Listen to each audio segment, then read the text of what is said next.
अऊज़ु बिल्लाहि मिनश्शैतानिर्रजीम बिस्मिल्लाहिर्रहमानिर्रहीम। नाज़रीन इकराम, अस्सलामु अलैकुम वरहमतुल्लाहि वबरकातुहू।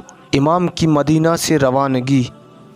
हज़रत इमाम आली मकाम हुसैन रदी अल्लाह ताला अन्हो ने 60 हिजरी 27 रजबुल मुरज्जब, बाज़ ने 28 रजब लिखा है, मदीना मुनव्वरा से इजरत फरमाई। दिल वालों, किसका जी चाहता है मदीना रसूल छोड़ने को। वो मदीना जो फरिश्तों की जाए नुज़ूल है, जहाँ कद्र ज़हरा बतूल है। वो मदीना जो मस्कन रसूल है, वो मदीना मुनव्वरा जिसकी ज़ियारत के लिए ईमान वालों के दिल तरसते हैं, जहाँ हर घड़ी रहमत के बादल बरसते हैं। ये शहर रसूलुल्लाह का मदीना है, ये मदीना ताजे ज़मीन का नगीना है, ये मुक़द्दस तरीन धरती का सीना है और हर मदीने का मदीना है। ऐसे अजमत बड़े शहर को छोड़कर चले जाना इमाम हुसैन की बहुत बड़ी कुर्बानी और आलम इंसानियत पर बहुत बड़ा एहसान है। हज़रत इमाम ने मदीना शरीफ छोड़ने से कबल अपने अजीम वालिदा सैयदतुन्निसाउल आलमीन फातिमा बिन्त रसूलुल्लाह के रोज़े पर हाज़री दी। अपने भाई हसन मुज्तबा रदी अल्लाह ताला अन्हो के मरकद पर जाकर सलाम व दुआ पेश किया। फिरदौस आसिया में है कि हज़रत हमज़ा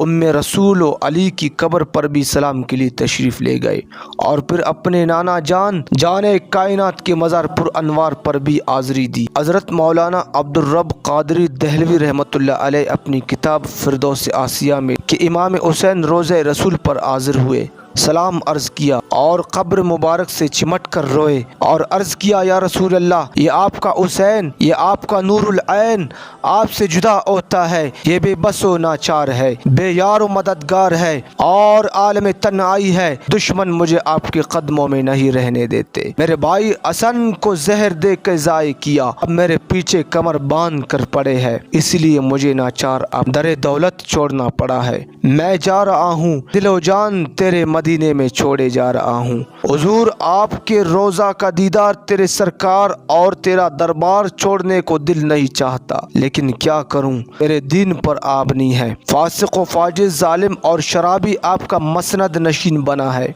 और मुझसे बैत चाहता है। हुजूर, आपकी हदीस है कि जो ज़ालिमो बिदअती की इज्जत व तौक़ीर करे, उसने इस्लाम को गिरा दी। नाना जान, ज़रा कब्र शरीफ से अपना दस्ते अक़दस निकालिए और मुझे गले लगा लीजिए और रुख़सत दीजिए। खुदा जाने फिर किस्मत में आपकी कब्र अनवर का दीदार भी है या नहीं। मौलाना अब्दुल रब दहलवी रहमतुल्लाह अलैह लिखते हैं कि जिस रात इमाम आली मकाम ने रोज़े रसूल पर हाज़री दी, उस रात नमाज तहज्जुद वही पर अदा फरमाई। लिखते हैं कि नमाज तहज्जुद के बाद आप पर एक अजीब सी कैफियत तारी हुई, नींद और बेदारी की दरमियान वाली कैफियत, यानी ना सोते ना जागते थे। जसद अक़दस और हवास के कुछ हिस्से सो रहे थे और कुछ जाग रहे थे। इसी कैफियत के दौरान इमाम हुसैन ने देखा कि मैं एक बच्चा सा हूँ कि हुजूर नबी करीम तशरीफ लाए और मुझे अपनी गोद में ले लिया और सीने से लगा लिया और फिर मुझे अपनी गोद में लिटा कर मेरा सर अपने ज़ानों मुबारक पर रखा और सर पर हाथ पैर कर फरमाने लगे, ऐ मेरी आंखों के नूर, ऐ मेरे कलेजे की ठंडक, बहादुरी और जुर्रात से काम लो, अन करीब तुम मेरे पास आने वाले हो। इमाम फरमाते हैं, मैंने अर्ज किया, हाजिर हूँ और इस अमर पर राजी हूँ कि मुझे अभी ले लीजिए, उसी वक्त आपके पास आने को तैयार हूँ। आप अलैहिस्सलाम ने फरमाया, बेटा अभी से आने का इरादा ना करो, हिम्मत बुलंद रखो, भूख और प्यास, कर्ब गुर्बत और मुसीबत का अपने बच्चों को सदमा देकर आना और आले मोहम्मद की बीबियों को तपते हुए सहराए करबला में अल्लाह ताला के सुपुर्द करके आना। बेटा, फिरदौस आला में जो मर्तबे और दर्जे तेरे लिए है, वो किसी शहीद के लिए नहीं, मगर वो मर्तबे मुसीबतों और तकलीफ़ों के बगैर हासिल नहीं हो सकते। जब इमाम इस पुरनूर कैफियत से निकले तो आपने खुद को आलम वजद में पाया, नशे शहादत में चूर, दीदार मुस्तफ़ा में मसरूर और चश्मे माज़ाक़ के नूरी जाम से मखमूर थे। मान मदीना मुनव्वरा की जुदाई के सदमों का तूफान थम गया और अपने नाना की गोद का नक्शा आंखों में जम गया और जिसमें रसूल की खुशबू ने मशाम जान को मुअत्तर कर दिया और दिलो दिमाग की वादियाँ महक उठी। मौलाना फिरदौस आसिया में लिखते हैं कि इमाम पाक का पहला मदीना मुनव्वरा से जाने का इरादा कम था, लेकिन जब आलम ख्वाब में हुजूर अलैहिस्सलाम की ज़ियारत हुई तो शहादत की रस्सों पर चलने का शौक़ फरावा हो गया।